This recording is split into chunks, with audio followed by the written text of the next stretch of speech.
Ryan, officially welcome to the Wealth Juice podcast. We're pumped to have you on the show, man. You and I have gotten to know each other a little bit over the past month or so. I was introduced to you by a good friend of mine in Chicago, and I know you're in Indianapolis, which is, for people that are listening, what a hot real estate market Indy is. And I've been learning more about it over the past, really just learning from you over the past month or so. I've always heard about it in the background, but now I'm like really diving in. So I appreciate your time, man. We're going to get into Indy, all things Indy, and then also like your story. So appreciate your time. Yeah, thanks for having me. Appreciate Love it, it. man. So for people that don't know you, let's dive a little bit into your backstory, maybe the pre-real estate story. I know you're running a real estate team. You're run a property management company. You help investors, but like prior to all of that, I'm curious how you got the real estate bug. And unless you were born into it, I'd love to hear the story. Yeah, absolutely. No, I was not born into it. I think, well, my parents owned a house, but that was about my only exposure to real estate, or the real estate world.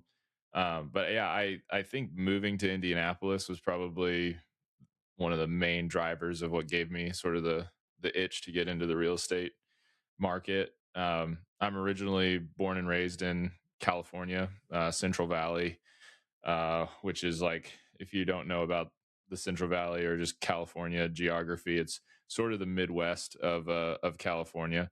So I grew up in a lot of farmland, but still just had a lot of friends and family that lived, in San Francisco, LA, along the coast, and so I grew up being exposed to kind of California real estate and what that looked like. And by the time I graduated from college in 2015. Affording a house out in California was already like, who my age is gonna ever do that. So no, my wife was originally from Indiana. We both kind of had jobs out of school out here, so that sort of was the origin of getting us to sort of plant our flag in the Indianapolis market. And yeah, just driving around, learning about the city, um, driving around different neighborhoods downtown. And I would count the number of dumpsters when I'd like drive down a street, because of so many houses in some neighborhoods were being renovated at that time. So I was like, wow, there's really like something going on here in the real estate market. I had never really, uh, you know, been that involved in like flipping houses or anything, sort of growing up. And but I was like, I just want to learn as much as I possibly can. Uh, so it was around 2018. We purchased kind of our first fix and flip property. We actually used we didn't have a ton of money, so we used a FHA 203K loan, uh, which allowed us to put like 3.5% down, but fund not only the purchase of the property but also the renovation. So that was a really a great way for me to cut my teeth and like everything that goes into renovating like 100-year-old property in Indianapolis. Learned a lot through that, but that was also just by posting about it on social media. I got connected with a local realtor in Indianapolis that was like, hey, are you interested in doing more of this? And that was really where the company I started, Intrigue, was born, in just starting to manage properties for local and out of state investors as rental properties. So I did that, got my real estate license in the same year, and then we were just off to the races, in Love it. just building and growing the business.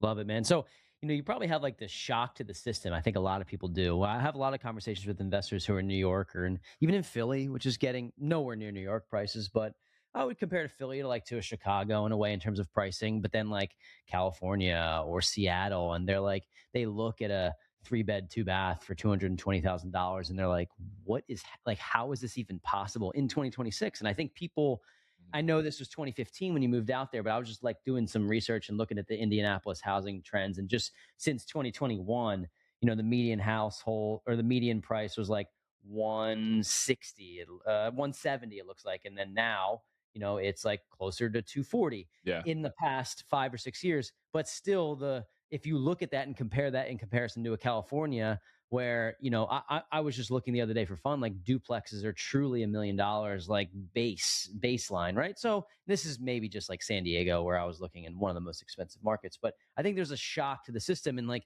your living cost of living in your life can actually go a lot further if you're willing to live in this area. I think that's a big thing that people kind of like.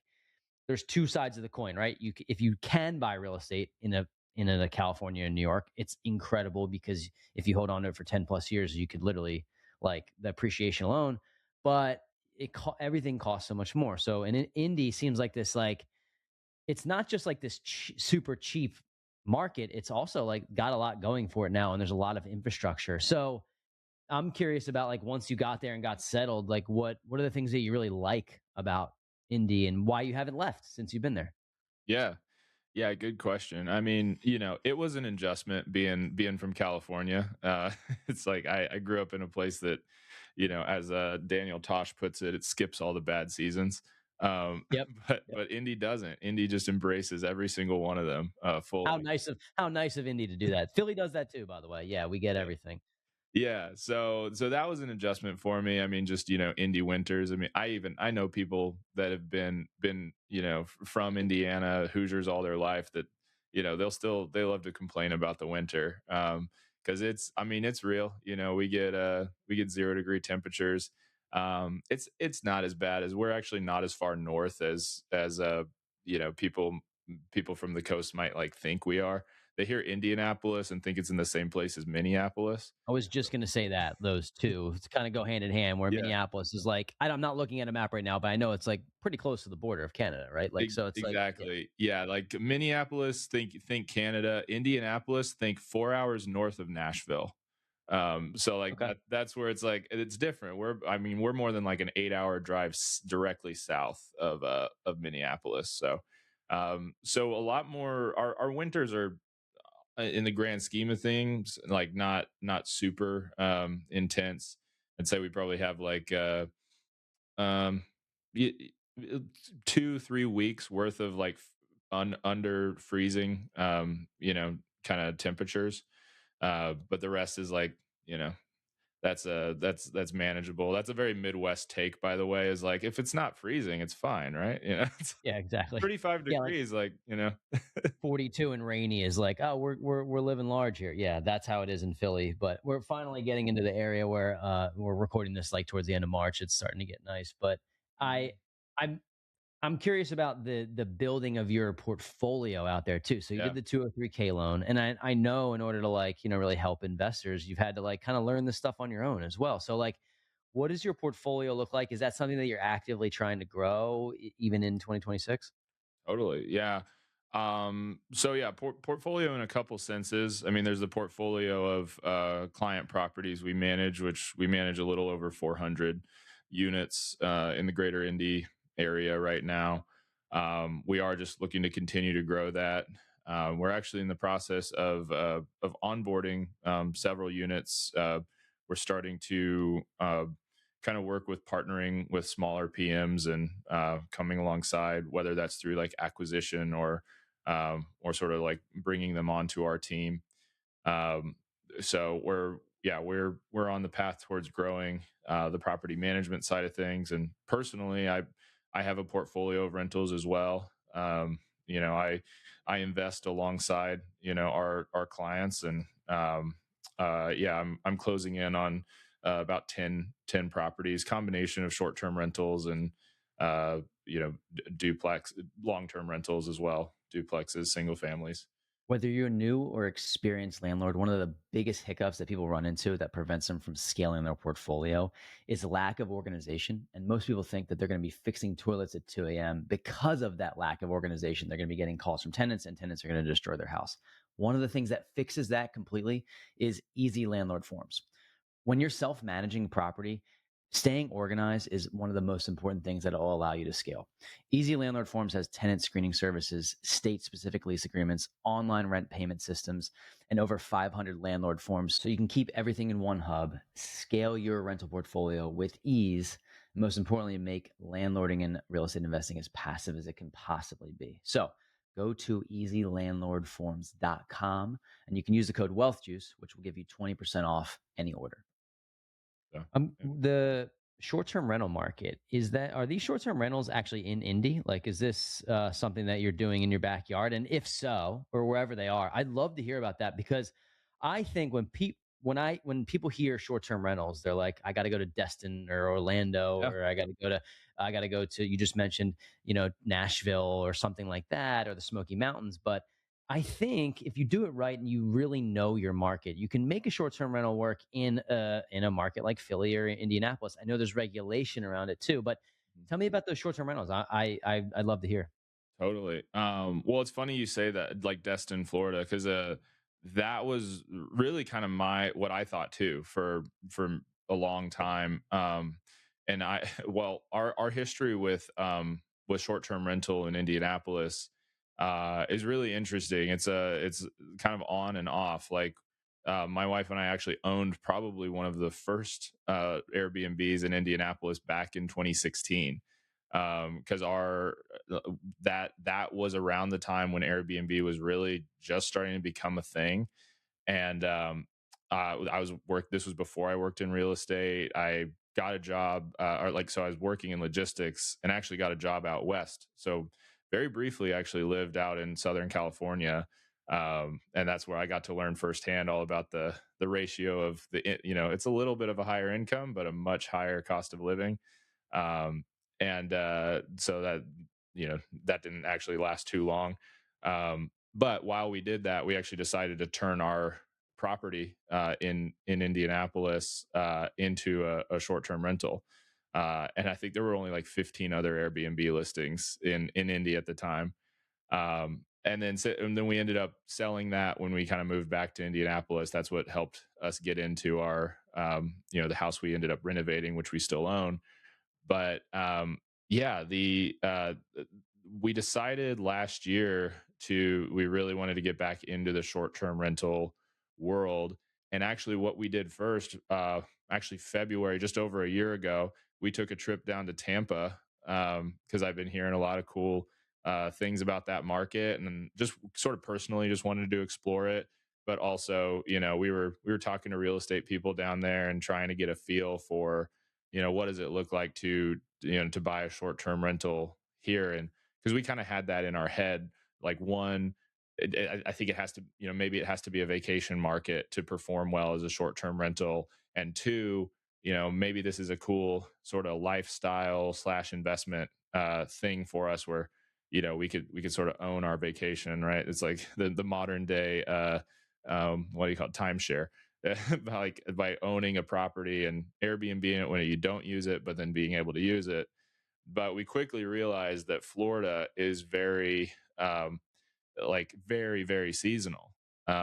Like that you're all of the co-hosts we were talking to down there that were kind of helping us look through the numbers on AirDNA and stuff. Like, oh yeah, if pretty much April through I don't know, August, October, like dead in Florida. Like they have a very off season. It's very hot and um and so there's not a ton of people like for the amount of short-term rentals, the amount of market there is, the market really kind of falls off in those hotter months. And then of course everybody wants to be in the market, like that sort of November through April time. And and I was like, well, that's also when we want to be using it too. So it's like it would be really hard to make this cash flow. So it was actually by exploring a Florida market that we're like, well, let's look at Indy. Like how could I mean this is right in our own backyard. We know these neighborhoods really well. Um, and I know a lot of people that do short term here. So there's obviously a reason it works. And actually, what I would argue, my argument for Indianapolis and just sort of other like mid-major markets that are not necessarily vacation destinations, uh, the argument I make for them as far as short-term rental goes is you're not competing with a huge hospitality industry. Like you go to a lot of coastal markets. Like my sister lives in Huntington Beach in California, and it's sort of all but illegal to own to own a short-term rental because the hotels made sure of that, right? It's like we got to Yep. protect our industry.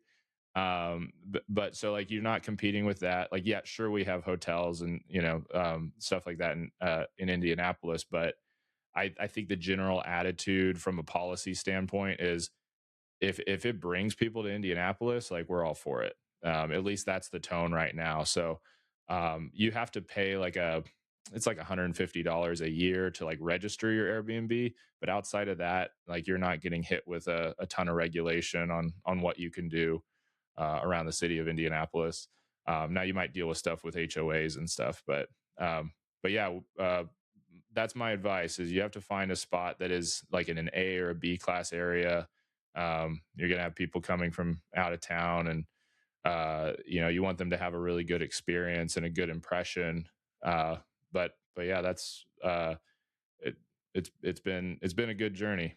Y- Yeah, I'm curious on, and we didn't know this before having this conversation. I actually have a short-term rental in Tampa that I use for that exact yeah, that exact thing. So, but I'll give you a little bit more insight since I have a property down there. I'll say this: I found this interesting in the terms of the seasonality of Tampa. yeah, The best months of the year: February, March, April, July. Okay. okay, Now, why weird, right? But it's the summer where everyone's off and July is massive down there. And I didn't think this going in. So the months that it really slows down, September, October, November, are actually not big. Even December's okay. Reasons: hurricane season. So Mm, yeah, I have found that May and June are actually all right. And it might be my property because I'm very close to colleges, universities, there's graduations, there's that type of stuff. But I've done okay in May and June. September, October, November actually have been the lowest months. But I go down. I don't need to go down in, like, actually next year I am going down in January for a couple weeks, but I normally do it a little bit of the off season. I use probably 3 weeks a year, maybe April, maybe sometime in November when people aren't there. But I actually really like that market, but I do think it's more of a, you kind of really have to know the ins and outs. Whereas like you're talking about Indy, you live there, so you understand it. Do you manage these short term rentals yourself in Indy, or do you have a company that helps you with it? yeah. So we self manage it. I know a couple great short term rental hosts.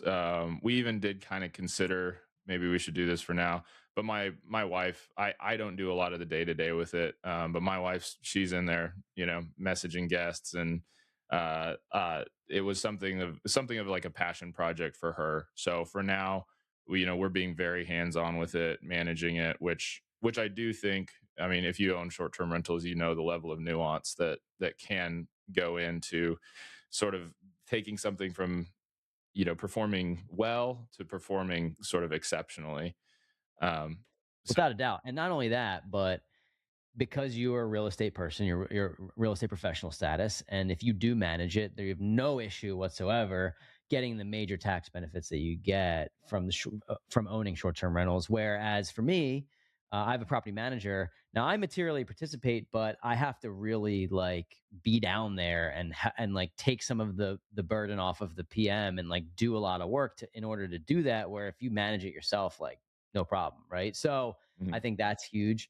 Um, so I'd love to get into this, how you've grown this property management company too. I mean, 400 units, like that's a, I always say this to people, it's a thankless business because, it's kind of like compared to being like an offensive lineman, right? Like you're like, anytime you're getting called out, it's somebody's yelling at you for something. If you don't hear from anyone, it's like, good job, right? Yeah, So yeah, exactly. You're I'm curious about your experience with it and what you've learned.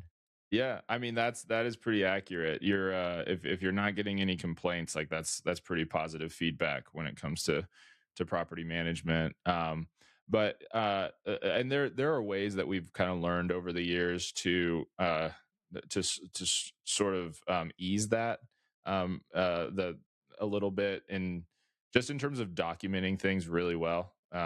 That's something we've really made a push for the last few years.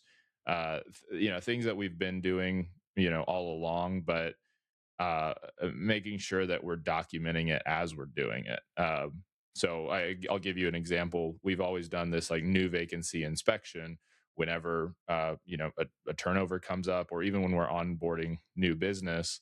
and maybe it's an unoccupied unit that the next step is to lease it out. Our first thing before doing anything else is somebody from our team goes and does a new vacancy inspection. And previously, we would always only take pictures of things if it was a flag, like if it was an issue item that required action, either a repair or something that needed to be cleaned better, that kind of thing. But now we have a checklist, and we take a picture of everything. So even if it's like if we're marking it as okay and passing it, like every one of our owners, every time they have a vacancy, they're getting this report from us that has 30 photos of their property. And of course that's saying what's good and also flagging what things need attention, because we realize, like, so the owners that had properties that good job, and there's maybe they're in that situation where they don't have to hold any of the security deposit, and pretty easy turnover.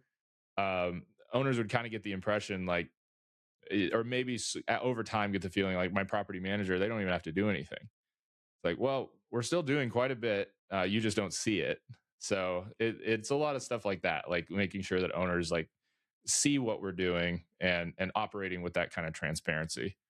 I've had a number of investors say like, "Oh, I'll self-manage." Like, why would I pay a PM 10% or whatever to if things I could do myself? And I think it's kind of the quiet things that are going on in the background with property managers that, to me, significantly pay for themselves, and they're protecting you from the agita, if you will, of getting the calls. And for me, the thing that I hated the most in real estate investing, why people I think don't do it, is because they don't want to get calls from tenants. And that was actually, I've kind of done an audit of the things that I didn't like about real estate investing. And that truly, 'cause I self managed to about only 6 or 7 units. That was the thing I hated the most, because I always felt like I was being attacked, and it was like me against the tenant. And I was like, man, I want to fix these things. I want to do this. But then coordinating with the contractor to get them to the property, is the tenant going to answer the phone? Like, even all that stuff while I'm still maintaining my job. That was the thing where I was like, you know what? Like, I want to make real estate investing, it's not passive, but I want to make it as passive as it possibly can be. And if I'm not living off of the cash flow of 10 units anyway, which I would say pretty much nobody can live off 10 units of cash flow. If I'm not going to do that, I'm just going to reinvest it. Why would I not? Instead of making whatever that is, $2,000, $3,000 a month, I'll take, 1,500, 1,800, $2,200 a month in profit and be able to reinvest that and spend my time doing something else. So I think property managers pay for themselves. Now, when you get into the short-term rental game, my property manager takes 20% of revenue, but Mhm. you're doing literally double, like way more than double the work. You Yeah, mentioned your wife on the, you know, dealing with guests, and it's like being a front desk of a hotel. So yeah, it's a different story. Um, I think I guess what I'm saying is that when people are like coming into your ecosystem. And I'm curious on the setup of this. Like, well, hey, Ryan, I'm an investor from New York. I've heard a lot of great things about Indy. Like, I just pulled up a map here, and you were gracious enough to come into our community and like show us the areas that are really working there. I'm curious on the how you handle that from, hey, I want to invest in Indy.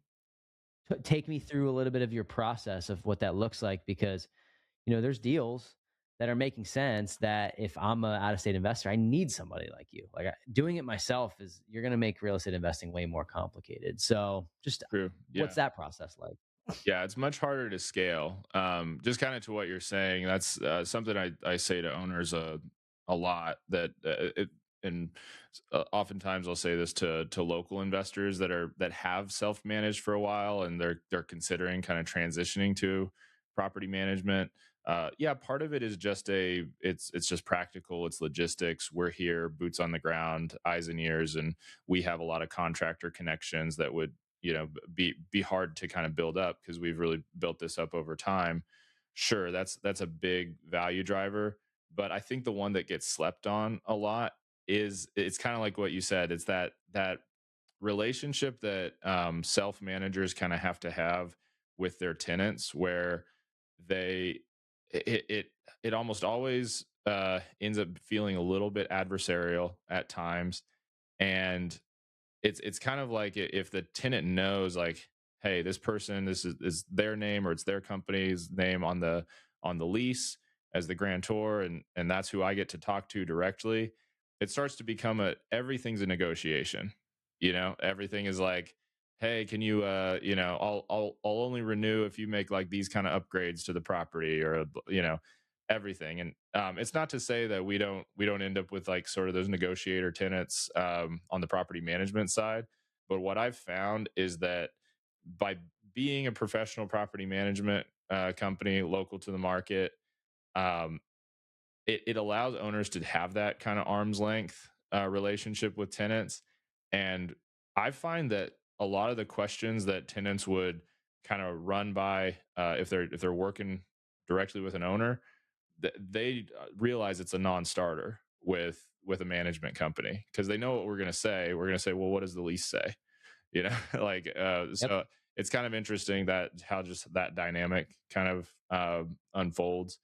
And I think that should always be kind of part of your consideration if you're thinking about professional property management. But to I'll answer your never forget the story. I'll let you get to the indie market in a second, but yeah. you reminded me of it. I never forget the story of like when I was self managing unit. It's probably when I had 6 units back in 2021, and it was also like just post COVID, so it was just a difficult time for tenants and landlords to like get along because some people were professional tenants and they were not paying rent. I didn't have that, which was good, but I had this Section 8 tenant. She was what a sweet lady. She treated the place like her own. She was really really nice until I remember, and as a Section 8, she was paying like $1,500 a month, but I think she was only covering like 300. So you kind of have to know as a landlord, like this person, they don't have a lot of money, right? So when something happens, they're going to try to deflect like their own neglect of something, not because they hate you, but because my rent's $300. How am I going to pay $500 to fix something? I remember I walked into the property one day because I was doing like just an inspection, and the oven door was ripped off. Mm. And I remember looking at it and I was like, what happened here? She's like, I don't know. I came Just downstairs, fell off. I don't it know. just fell off. And I'm like, you'd have to like legit forcefully throw yourself against this. She clearly fell into it, and that happened. And I said, okay, well, we're gonna have to bill you for this. And she kind of went into this big defense mode of like, no, like I'm gonna report you to Section 8. I'm gonna do all this, and then it got adversarial. And I was like, you know what? I'm just gonna pay for it because it was $500. It is what it was. Like I wanted to make her feel good about it, but by having a PM, those issues get resolved. And maybe she's not the one paying for it. Maybe at the end we still are. Maybe we split it, whatever it is. But it's just that confrontation doesn't happen when you have a PM, even if you're local. And like think about the time spent doing that as a landlord. Like your every hour is hours that you could be doing something else. So I think that's the dollars that gets lost in translation with it. So Yeah. that was just a funny anecdote, that story. But No, um, it's so real. We've seen so we've seen so many of those like types of situations that I would say I'd boil it down to when sort of those negotiation points happen, a brokered relationship forces rationality on both sides. Like it just without a doubt. yeah, takes Yeah. the emotion out of it. Hey, let me pause the episode real quick. Let me know if this sounds like you. You're making six figures, you're climbing the corporate ladder, investing in your 401k and your Roth IRA, and maybe even a brokerage account. But deep down, you're asking yourself, is this really it? Like, am I just going to do this thing for the next 30 years and hope to retire in my 60s? That was exactly us just a few years back. We were curious and excited about real estate, but overwhelmed and without a roadmap. If you fast forward to today, we've built a portfolio of over 80 cash flowing units and grown our net worth to over $2 million. We made it our mission to help busy professionals like you take that same leap and start building generational wealth for yourself and your family. That's exactly why we created the Wealth Juice Inner Circle, a private real estate investing community designed to help you get your first rental property under your belt in as little as 90 days. Inside, you'll get direct access to us, our full investing network, private off market deals, and our exact playbook, and a community of investors who are closing deals every single week. That first property changed everything for us. We always talk about it. It was the true foundation for building generational wealth. And honestly, if we had access to something like this when we first started, we'd be 10 times further along by now. So if this sounds just like you, click the link in our show notes and schedule a call with me. Yes, me. I'll be taking the calls. We'll go over your goals, map out a plan, and get you ready to close your first deal. Let's get it.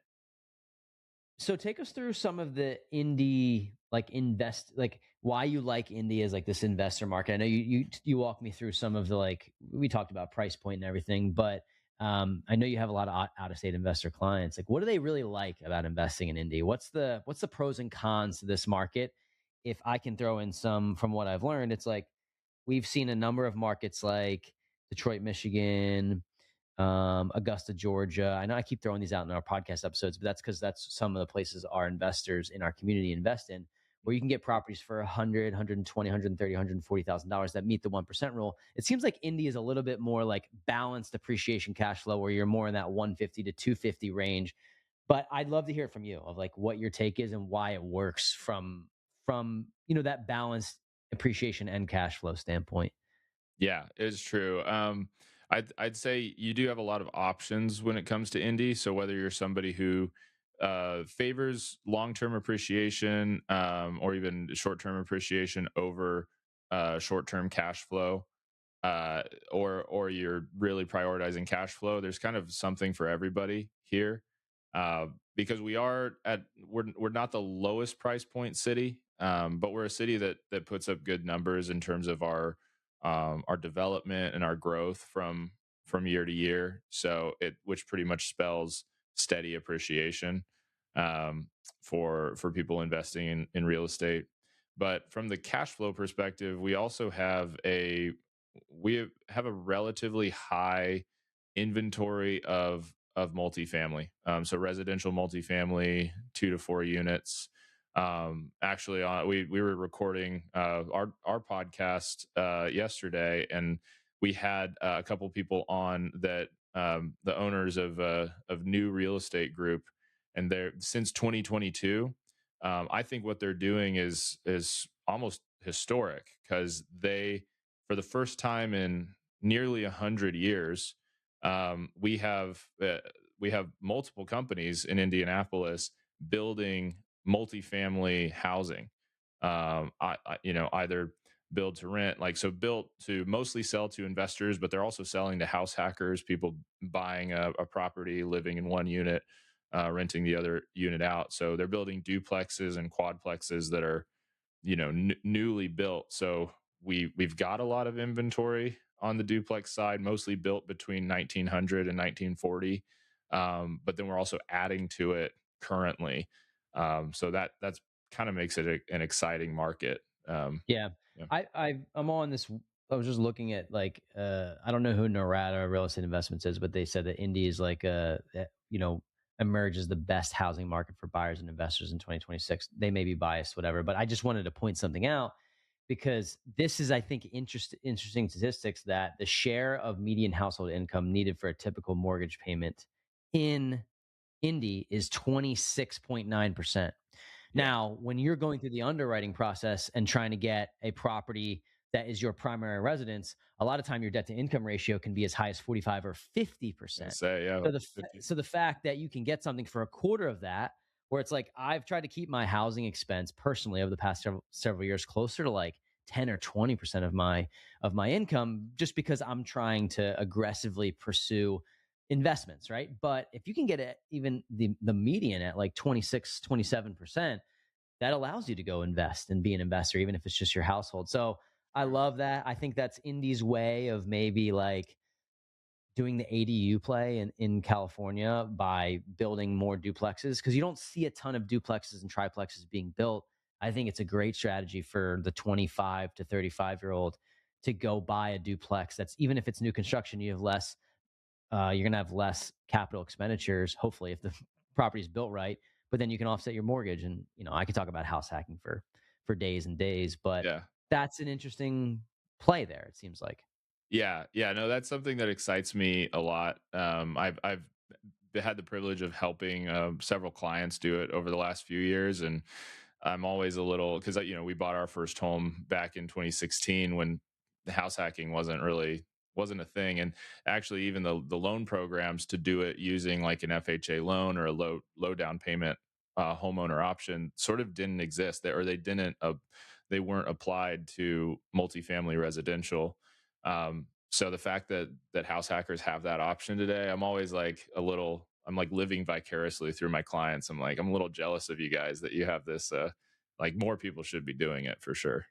Yeah, even if it's a couple properties, like, I only did it with one, but I just remember how I didn't feel like I could save up for that first like investment property. And going from paying $1,000 a month in rent to living for free allowed me 18 months. That's longer than it should have taken me, but it allowed me 18 months to save up for my first duplex. And then you really get the ball rolling after that. And I think in a market like Indy, you can do it even quicker than I did in Philly because Philly has exploded, but it started out with even higher price points than Indy for the most part. So Mm. this is great, man. I'm curious about your goals and like where you feel like your business is going, like or what direction do you want it to go in? Do you want to focus more heavily on the agent broker side?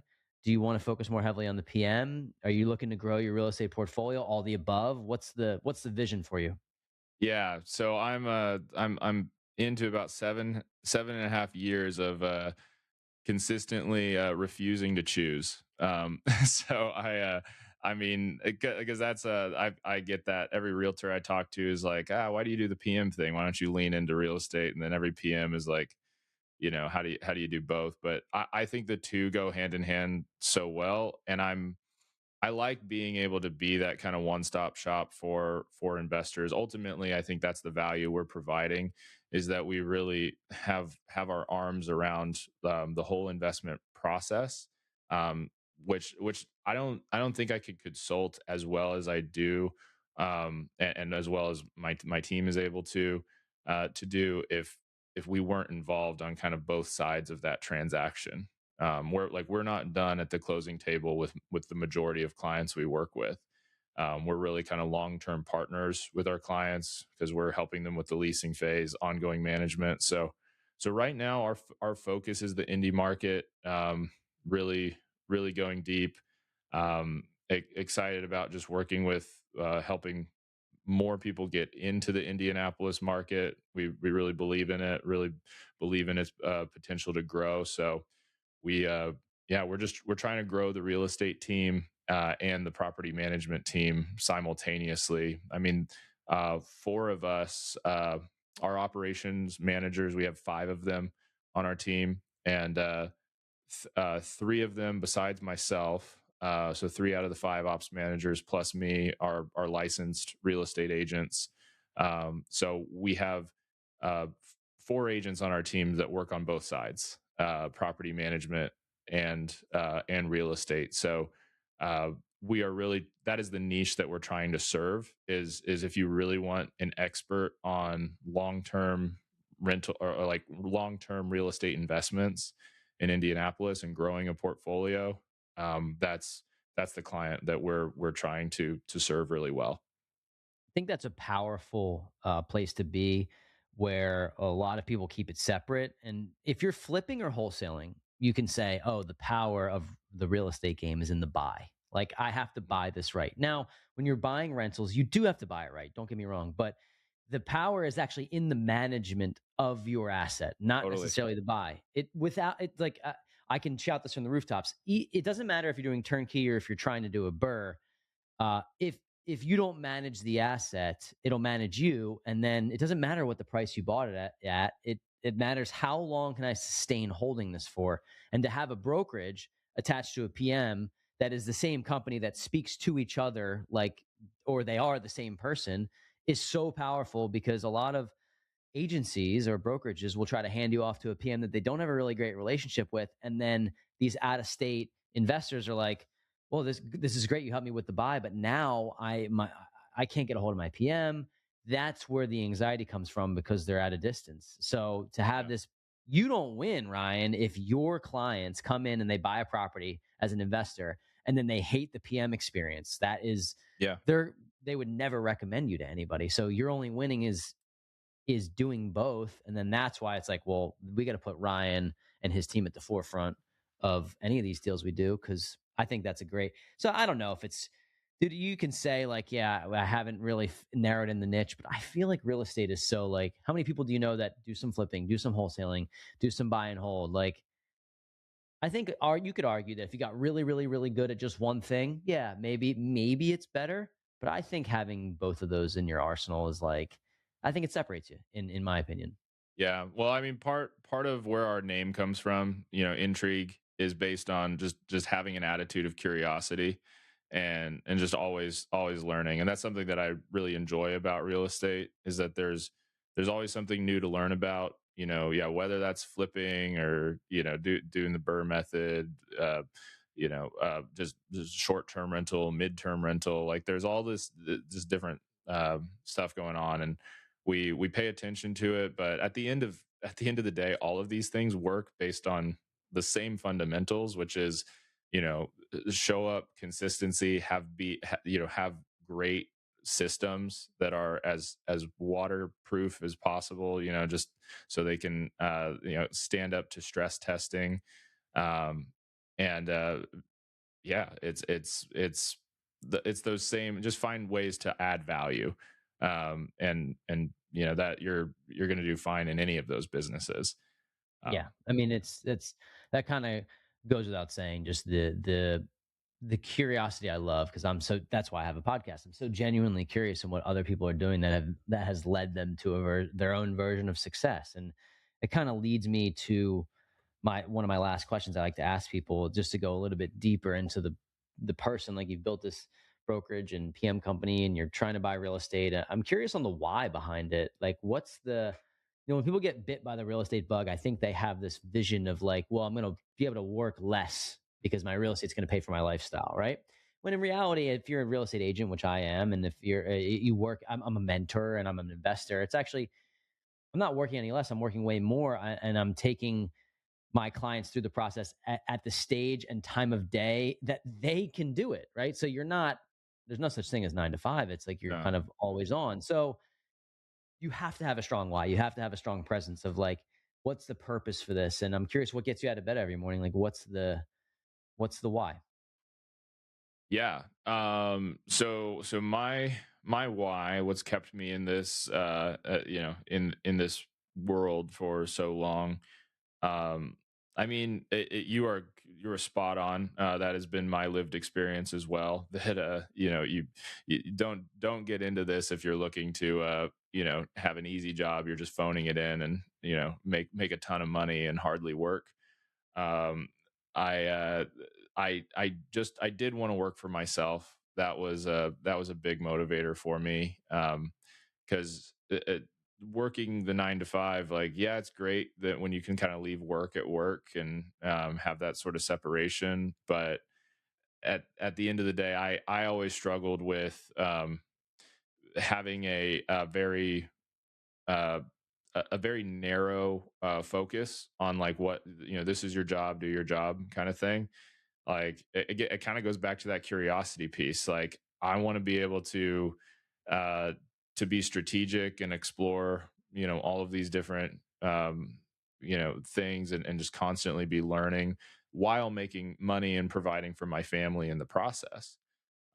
So I think the why is that it gives me the freedom to explore more, and just be able to do more with, and I have a very direct, like, line to a lot of really interesting people doing interesting things. um and being able to, like, kind of add value directly, not have this sort of, like, far removed sort of relationship with the client. Like, I love to have this direct relationship with my clients where I can see the impact I'm making, like, actually unfolding in real time.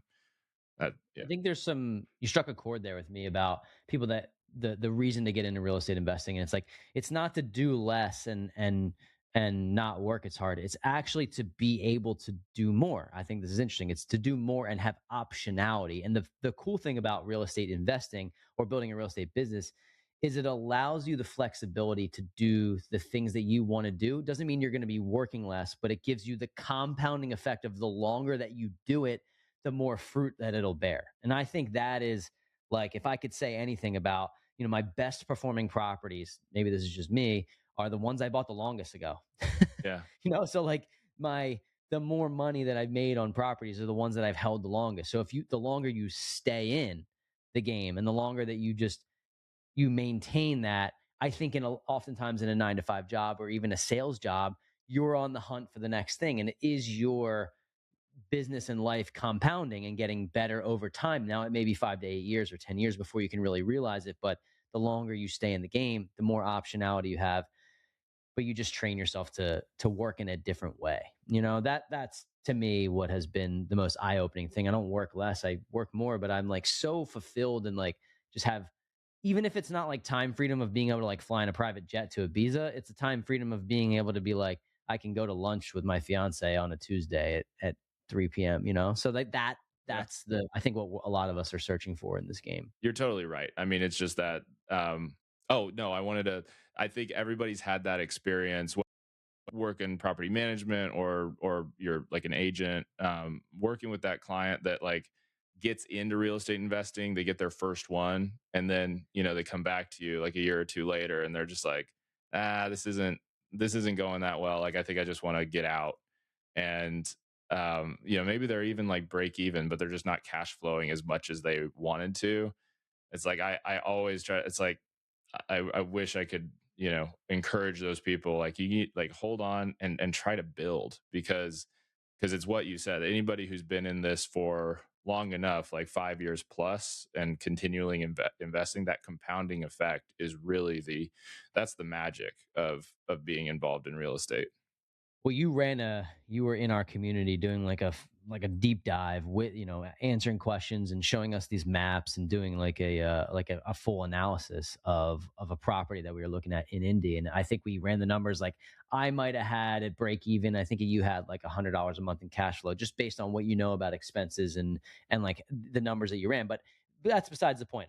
Break even or $100 a month is not going to change your financial future. But the way that I was thinking about it is like, well, if you're able to buy this property, yeah, maybe a cash flow breaks even, but it's in this appreciating market that is going to be able to force appreciate rents as well as the property. So if you look at it year 3, year 4, year 5, that $100 a month becomes $400 a month, and the $220,000 purchase becomes worth $260,000, and then the loan gets paid down. It's like all these real estate things that we talk about, but that I think seeing it live and watching a property that's like close to the 1% rule, and you look at it, it's like it's break even or it's a couple $100 a month. It's like you kind of missing the point of like why you would buy real estate. And I think your 2026 self needs to think about your 2034 self. Yeah. That is like probably the biggest advice that I could give anybody. It's hard to do because we it, live in this instantaneous AI society where I need the information now, I need the result now, and this isn't the right business if that's what you're really looking for, in my opinion. yeah, well, it's, AI stands for artificial intelligence, and it's real estate, so it's like, Oh yeah, I've never actually thought of I that. mean, just I'm just like comparing those two things. I mean, it's just it that is the problem with the huge advantage, and the biggest problem with real estate is it's just real life, and sometimes real life is slow, Yeah, great slow point. growing. Yeah, slow and sometimes messy, but also sometimes like the longer you hold, the better it gets. So Ryan, I really appreciate your time. This has been awesome to get to know you and your story. And I think that if you're whether you're in Indy or not, I don't know how many people listen to us from Indianapolis. Maybe some people do, but whether you are there or not, like Ryan has great resources and he can really help you start to build your portfolio if that's a market that you want to plant your flag in. So if people want to learn more about you, they want to network, they maybe they already have properties in Indy and they're looking to offload to a PM. What is the best way for people to get in touch with you? Yeah. So you can, I mean, feel free to shoot me an email. I'll give out my email address on here. Ryan at intriguepm.com. You could also give me a follow on Instagram. I'm realtor.ryan. So at realtor.ryan on Instagram.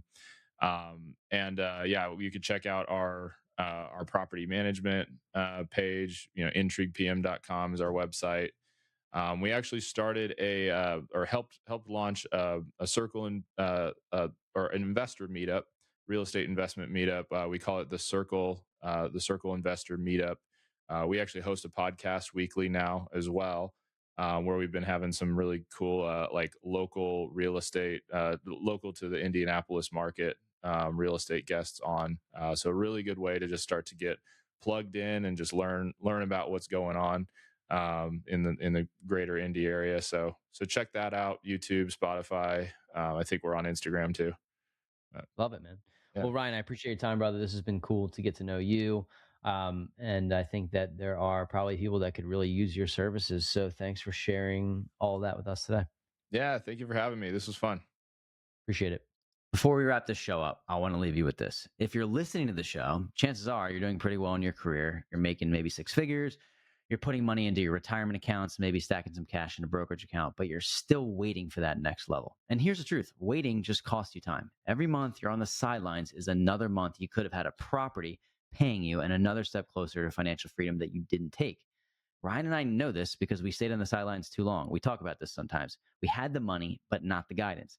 And once we finally got our first property, everything shifted. It was the catalyst that built our entire portfolio and ultimately gave us freedom. And that's exactly why we built the Wealth Juice Inner Circle, to cut out wasted time, just give you the exact blueprint and surround you with a network of people who are closing deals every single week. So if you're tired of waiting and you're ready to finally get your first deal, click the link in the show notes and schedule a call with me. Let's map out your strategy and get you moving before another year slips by.